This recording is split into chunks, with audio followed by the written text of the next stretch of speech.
कल्पना कीजिए कि एक इंसान पूरी दुनिया से जीतने की क्षमता रखता है। मतलब उसके पास टैलेंट है, विचार हैं और कुछ बड़ा करने की चाहत भी है। दिन के समय वो पूरी तरह से तार्किक और समझदार होता है, लेकिन जैसे ही रात होती है। बिल्कुल, जैसे ही रात होती है, बिस्तर पर लेटते ही कमरे में अंधेरा छा जाता है तो अचानक उसका अपना ही दिमाग उसका सबसे बड़ा दुश्मन बन जाता है। वो एक अजीब सी मानसिक उथल-पुथल में घिर जाता है। हाँ, ये बहुत आम है ना? ऐसा क्यों होता है कि दिन के उजाले में जो दिमाग इतनी अच्छी तरह काम करता है, वो रात के सन्नाटे में इंसान को ये यकीन दिलाने लगता है कि वो किसी लायक नहीं है। ये एक बहुत ही गहरा और सच कहूँ तो बहुत ही आम अनुभव है। मतलब दिन भर की भागदौड़ में इंसान अपनी असलियत से भाग सकता है, लेकिन रात का सन्नाटा उसे उसके अपने ही विचारों के सामने लाकर खड़ा कर देता है। सही कहा। और अक्सर वे विचार बहुत डरावने होते हैं। बिल्कुल। और यहीं से हमारी आज की इस चर्चा का सबसे दिलचस्प सवाल उठता है। मतलब हम अक्सर मशीनों और गैजेट्स के बारे में एक खास तरह की उम्मीद रखते हैं, जैसे कि स्मार्टफोन्स के मामले में। हाँ, मान लीजिए कि किसी स्मार्टफोन में कोई खराबी आ गई है, वो बार बार हैंग हो रहा है या धीमा पड़ गया है, तो उसका समाधान बहुत ही सीधा और आसान है। रात को फोन को चार्जर से जोड़ा, हाँ, और सॉफ्टवेयर अपडेट पर क्लिक किया, सुबह वो फोन एकदम नए जैसा बिना किसी पुराने बग के काम करने लगता है। बिल्कुल। लेकिन जब बात इंसानी दिमाग की आती है और हमारी उस कभी ना खत्म होने वाली ओवर थिंकिंग की आती है, तो क्या कोई ऐसा तरीका है जिससे हम अपने दिमाग के बग्स को भी इसी तरह रात भर में फिक्स कर सके? देखिए, इंसानी दिमाग कोई साधारण मशीन तो है नहीं, लेकिन आज हमारे पास जो स्रोत है वो इसी दिशा में एक बहुत ही रहस्यमयी और मनोवैज्ञानिक रूप से समृद्ध सिद्धांत पेश करता है। जी हाँ, हमारे आज के इस विस्तृत विश्लेषण का आधार एक बहुत ही अनोखा ऑडियो ट्रांसक्रिप्ट है, जिसका नाम है whispers of a rewritten mind. ये नाम ही बहुत दिलचस्प है ना? अगर इस स्रोत की बात करें तो यह कोई आम मोटिवेशनल भाषण नहीं है। मतलब यह एक अनुभव की तरह डिजाइन किया गया है, जिसकी पृष्ठभूमि में बारिश की एक रात और किसी पुरानी लाइब्रेरी की कल्पना की गई है। ये ट्रांसक्रिप्ट दावा करता है कि नींद के दौरान हम अपने अवचेतन मन, जिसे हम सबकॉन्शियस माइंड कहते हैं, उसे पूरी तरह से रीप्रोग्राम कर सकते हैं और पुरानी पहचान को मिटा सकते हैं। बिल्कुल। यह कहता है कि पुरानी डरी हुई पहचान को मिटाकर एक नई, अनुशासित और सफल पहचान गढ़ी जा सकती है। ठीक है, तो चलिए इसे थोड़ा गहराई से समझते हैं। हाँ, यहाँ जो बात सबसे ज्यादा आकर्षित करती है वो है इसका मनोवैज्ञानिक आधार। यह आत्मसुधार की दुनिया में एक बहुत ही अलग दृष्टिकोण लेकर आता है। अच्छा, वो कैसे? ये सिर्फ सतह पर की जाने वाली कोशिशों की बात नहीं करता। मतलब ये उस अवस्था का उपयोग करने की बात करता है जब हमारा चेतन मन, यानी हमारा कॉन्शियस माइंड, जो हमेशा हर बात पर शक करता है, वो सो रहा होता है। तो सॉफ्टवेयर अपडेट कैसे काम करता है ये समझने से पहले शायद ये जानना जरूरी है कि वर्तमान सिस्टम में क्या खराबी है। बिल्कुल, ये सबसे जरूरी कदम है। ये स्रोत जिस समस्या से अपनी बात शुरू करता है वो बहुत दर्दनाक है। वो रात का समय है जब इंसान बिस्तर पर लेटा होता है और अचानक दिमाग में एक सवाल गूंजने लगता है कि मैं अपनी जिंदगी के साथ आखिर कर क्या रहा हूं। हाँ, वो पल बहुत भारी होता है। स्रोत एक बहुत ही चुभने वाली बात कहता है कि सबसे बड़ा दर्द किसी सपने के टूट जाने का नहीं है। सबसे बड़ा दर्द हर दिन अपने अंदर की क्षमता को, अपने पोटेंशियल को अपने ही सामने मरते हुए महसूस करने का है। और यहीं पर पुरानी पहचान या पुरानी आइडेंटिटी का विश्लेषण सामने आता है। हम अक्सर ये मान लेते हैं कि कोई व्यक्ति बस आलसी है या उसमें अनुशासन की कमी है। हाँ, आमतौर पर यही कहा जाता है। लेकिन यहाँ जो थ्योरी पेश की गई है वो कुछ और ही कहती है। वो कहती है कि वो पुरानी पहचान असल में आलसी नहीं है, वो गहराई से डरी हुई है। डरी हुई? हाँ, वो एक ऐसा रूप है जो काम को टालता है क्योंकि उसे हर छोटी असफलता से डर लगता है। ये वो रूप है जो अंदर से पूरी तरह थक चुका है, क्योंकि उसने तभी खुद को पूरी तरह से मौका ही नहीं दिया। बिल्कुल, वो सिर्फ सर्वाइवल मोड में है, यानी बस खुद को किसी तरह बचाए रखने की जद्दोजहद में जी रहा है। लेकिन एक मिनट, अगर हमारा दिमाग इतना ही स्मार्ट है तो वो खुद को लूजर साबित करने वाले नुकसानदायक विचारों को क्यों सही साबित करना चाहेगा? मतलब ये तो हमारे खुद के सर्वाइवल के खिलाफ लगता है। क्या ऐसा नहीं है कि दिमाग को हमें आगे बढ़ने के लिए प्रेरित करना चाहिए? ये एक बहुत अच्छा सवाल है। यहीं पर इवोल्यूशनरी मनोविज्ञान काम आता है। ये समझना बहुत जरूरी है कि इंसानी दिमाग का प्राथमिक लक्ष्य खुश रहना या सफल होना नहीं है। तो फिर क्या है? उसका प्राथमिक लक्ष्य है इंसान को जिंदा रखना और ऊर्जा बचाना, बस। अच्छा, ऊर्जा बचाना। हाँ, जब कोई व्यक्ति कोई नया काम शुरू करता है या अपनी पुरानी पहचान को तोड़ने की कोशिश करता है तो दिमाग को बहुत ज्यादा ऊर्जा खर्च करनी पड़ती है। मतलब उस अनिश्चितता का सामना करना पड़ता है। बिल्कुल, जो कि दिमाग के लिए खतरे की घंटी के समान है। इसलिए ऊर्जा बचाने के लिए दिमाग उसी पुरानी डरी हुई पहचान से चिपका रहता है, क्योंकि वो पहचानी हुई है। भले ही वो स्थिति दुखदाई हो, लेकिन वो दिमाग के लिए सुरक्षित है। वाह, ये तो वाकई दिमाग का एक बहुत ही उल्टा और नुकसानदायक तरीका है। और ये ट्रांसक्रिप्ट एक और पहलू पर रोशनी डालता है। सोशल मीडिया वाला हिस्सा। हाँ, जब कोई व्यक्ति सोशल मीडिया खोलता है और दूसरों को आगे बढ़ते हुए देखता है तो अंदर से एक आवाज आती है, मैं भी ये कर सकता था। हाँ, वो आवाज बहुत आम है। तो आखिर इस सब का क्या मतलब है? मतलब क्या सोशल मीडिया पर दूसरों से तुलना करना इस ओवरथिंकिंग का मूल कारण है, या ये सिर्फ आग में घी डालने का काम करता है? मैं कहूंगी कि ये निश्चित रूप से उस आग में घी डालने का काम करता है जो पहले से ही इंसान के अंदर जल रही होती है।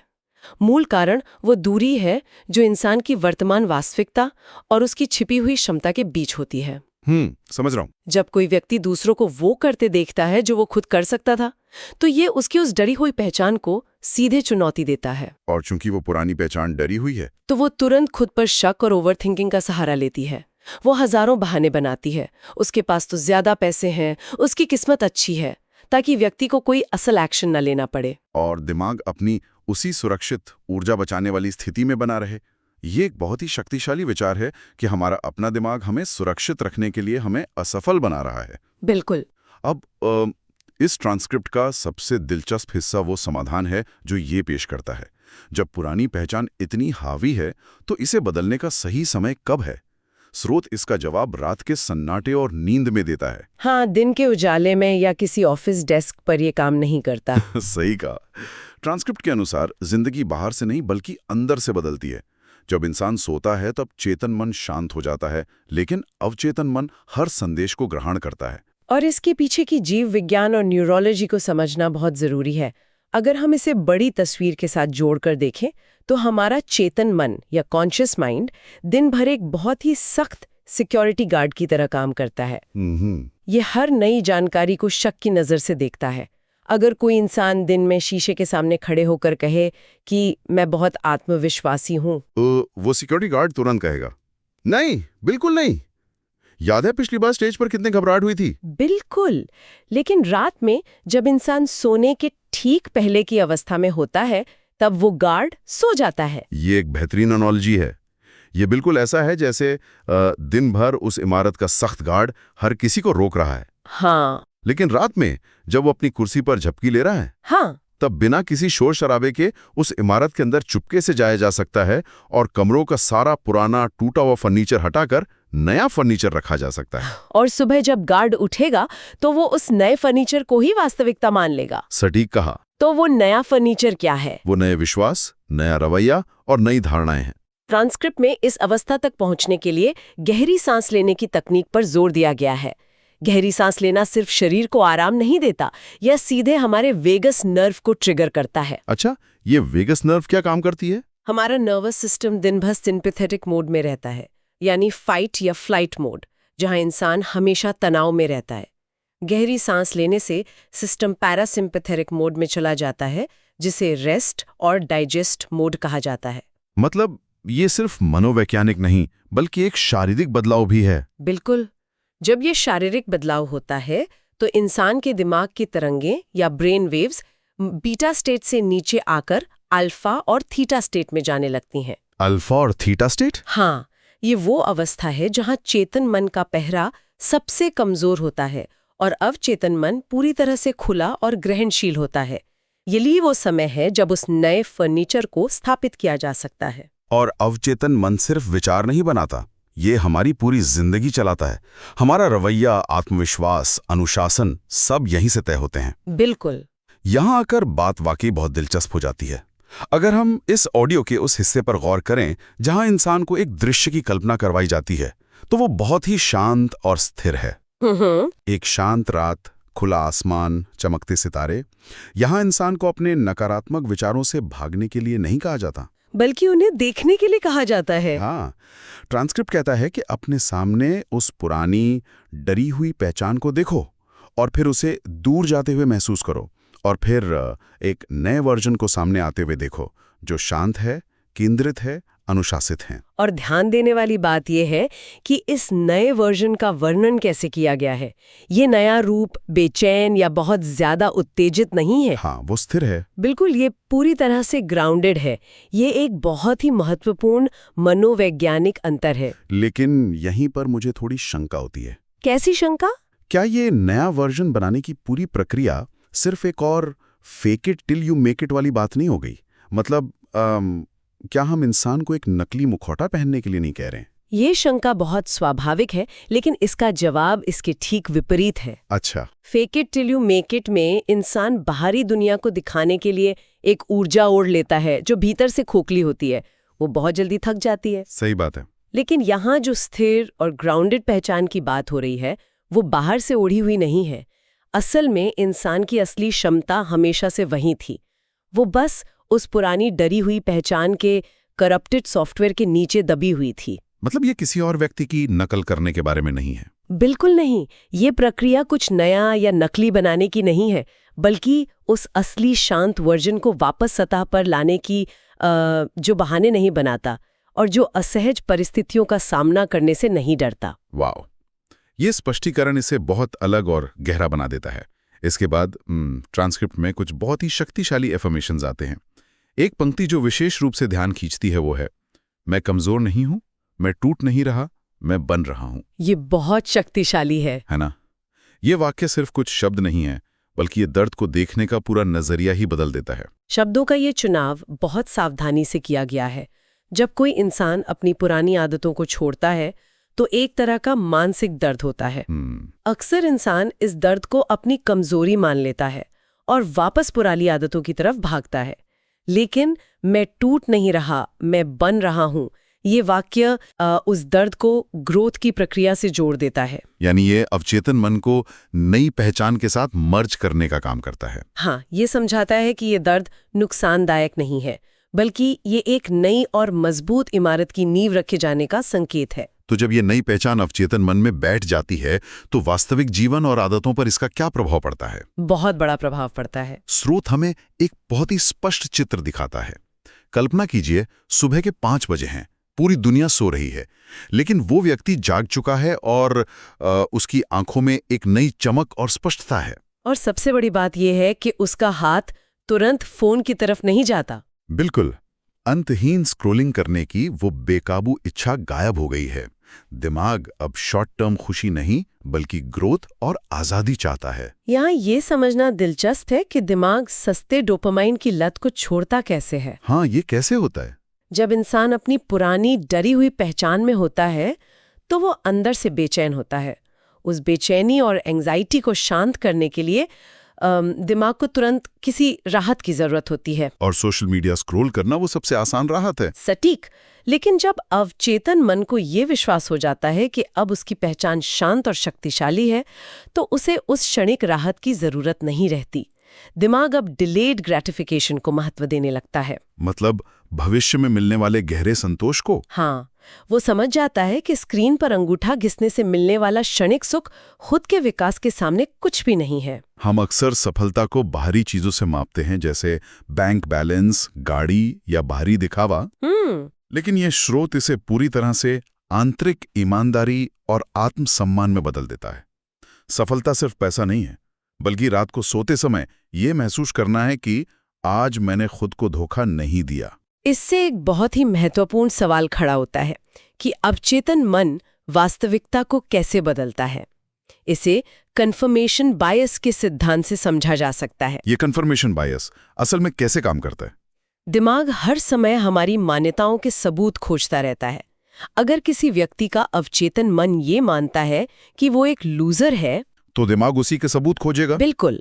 कन्फर्मेशन बायस के कारण उसका दिमाग दिन भर में होने वाली 10 अच्छी चीजों को नजरअंदाज कर देगा और सिर्फ उस एक गलती पर ध्यान देगा जो ये साबित कर सके कि वो सच में लूजर है। लेकिन जब नींद की उस ग्रहणशील अवस्था में दिमाग को ये संदेश दिया जाता है कि मैं सक्षम हूं और मैं एक्शन लेने वाला इंसान हूं, तो कन्फर्मेशन बायस उलट जाता है। मतलब अब दिमाग उन अवसरों को देखने लगता है जो इस नई पहचान को सही साबित कर सकें। हाँ, व्यवहार बदलता है और वास्तविकता अपने आप बदल जाती है।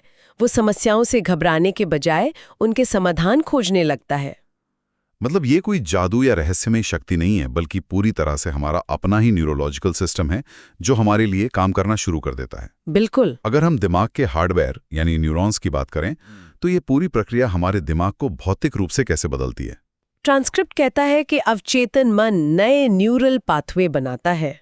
न्यूरोप्लास्टिसिटी का विज्ञान हमें बताता है कि हमारा दिमाग किसी पत्थर की तरह कठोर नहीं है, ये जीवन भर बदल सकता है। अच्छा? जब किसी नई पहचान या विचार को बार बार दोहराया जाता है, खासकर तब जब दिमाग उन शांत अल्फा या थीटा तरंगों में होता है, तो दिमाग के न्यूरॉन्स एक नए पैटर्न में जुड़ने लगते हैं। तो जो पुराने न्यूरल कनेक्शंस हैं, उनका क्या होता है? जो पुराने कनेक्शंस डर और आलस से जुड़े थे, वे कमजोर पड़ने लगते हैं और आत्मविश्वास और अनुशासन के नए रास्ते मजबूत होने लगते हैं। यह महसूस करना कि इंसान टूटा हुआ नहीं है, बल्कि वो गलत तरीके से प्रोग्राम्ड था, ये एक बहुत बड़ी राहत है। अगर इसे एक उदाहरण से समझा जाए तो ये घने जंगल में एक नया रास्ता बनाने जैसा है। शुरुआत में जब इंसान उस जंगल में चलता है तो कांटे चुभते हैं, झाड़ियां रास्ता रोकती हैं और बहुत ज्यादा मेहनत लगती है। वहीं बगल में एक पुरानी साफ पगडंडी होती है जिस पर चलना बहुत आसान लगता है। हाँ, वो पुरानी पहचानी हुई राह। बिल्कुल। लेकिन अगर वो इंसान हर दिन उसी नए और मुश्किल रास्ते पर चलना तय करे तो धीरे धीरे पुरानी पगडंडी पर घास उगाएगी और वो नया रास्ता बिल्कुल साफ और चौड़ा हो जाएगा। बहुत सुंदर एनालॉजी है। यही कारण है कि ये स्रोत इस बात पर जोर देता है कि जीवन अचानक से रातों रात चमत्कारिक रूप से नहीं बदलता। हाँ, इसमें समय लगता है। ये एक क्रमिक प्रक्रिया है। सबसे पहले पहचान बदलती है, फिर उस नई पहचान के आधार पर इंसान की आदतें बदलती हैं। आदतों के लगातार अभ्यास से इंसान के मानक या स्टैंडर्ड्स ऊंचे होते हैं और अंततः पूरी जिंदगी बदल जाती है। बिल्कुल। और इस पूरी प्रक्रिया में ओवरथिंकिंग कहाँ गायब हो जाती है? ओवरथिंकिंग इसलिए खत्म हो जाती है क्योंकि नई पहचान को हर सवाल का जवाब या भविष्य की पूरी गारंटी तुरंत नहीं चाहिए होती है। पुरानी पहचान हमेशा परिणाम से डरती थी। हाँ, लेकिन नई पहचान सिर्फ और सिर्फ अगले कदम पर ध्यान केंद्रित करती है। सिर्फ अगला कदम, ये अपने आप में किसी मंत्र से कम नहीं है। ट्रांसक्रिप्ट के अंत में एक बहुत ही खूबसूरत दृश्य उकेरा गया है। 1 साल बाद खुद को शीशे में देखने और हार न मानने के लिए खुद पर गर्व करने की कल्पना। ये उस पूरी यात्रा का चरम बिंदु है। ये स्रोत बहुत स्पष्ट रूप से स्थापित करता है कि हर विफलता इंसान को पीछे नहीं खींचती। जब अवचेतन मन यह समझ जाता है कि असफलता कोई अंतिम फैसला नहीं है, बल्कि वो सिर्फ डेटा है, सुधार करने की जानकारी है, तो डर अपने आप वाश बनकर उड़ जाता है। हाँ, मैं योग्य हूँ, मैं सक्षम हूँ, ये सिर्फ दीवारों पर चिपकाए जाने वाले सकारात्मक शब्द नहीं रह जाते। ये उस इंसान के दिमाग का नया ऑपरेटिंग सिस्टम बन जाते हैं। बिल्कुल सही।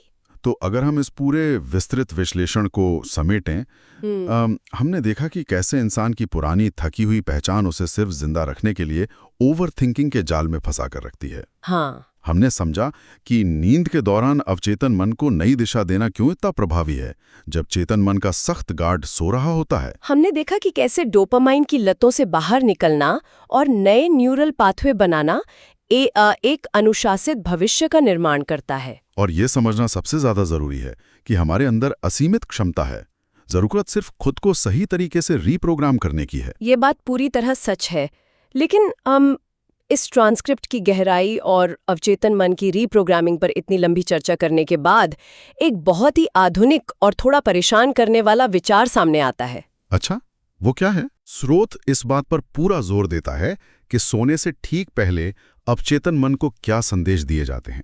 लेकिन जरा आज के हमारे बेडरूम के माहौल के बारे में सोचे, जहां रात भर स्मार्टफोन की स्क्रीन से हल्की नीली रोशनी निकल रही है, जहां टीवी या इलेक्ट्रॉनिक उपकरण स्टैंड बाय मोड पर लगातार ब्लिंक कर रहे हैं और जहां वाईफाई राउटर्स के अदृश्य सिग्नल्स चारों तरफ मौजूद हैं। ये तो आजकल हर घर की कहानी है। बिल्कुल। तो विचार करने वाली बात यह है क्या ये आधुनिक भौतिक वातावरण बिना हमारे जाने ही हमारे अवचेतन मन में एक प्रकार की सूक्ष्म बेचैनी की कोडिंग कर रहा है? वाह, ये तो एक बहुत गहरा सवाल है। ना? क्या ये संभव है कि जिस समय हम अपनी उस नई, शांत और अनुशासित पहचान को आकार देने की कोशिश कर रहे हों, हमारा अपना बाहरी वातावरण, हमारे सोने का वो कमरा, उस नई पहचान को बनने से पहले ही रोक रहा हो? ये सोचने पर मजबूर करता है। अगर हमारा दिमाग एक स्मार्टफोन है जिसे रात में सॉफ्टवेयर अपडेट की जरूरत है, तो क्या हमने उसे एक ऐसे चार्जर में लगा रखा है जिसका तारी खराब है? ये एक ऐसा विचार है जिस पर शायद हम सभी को आज रात अपना फोन दूर रखने के बाद विचार करना चाहिए।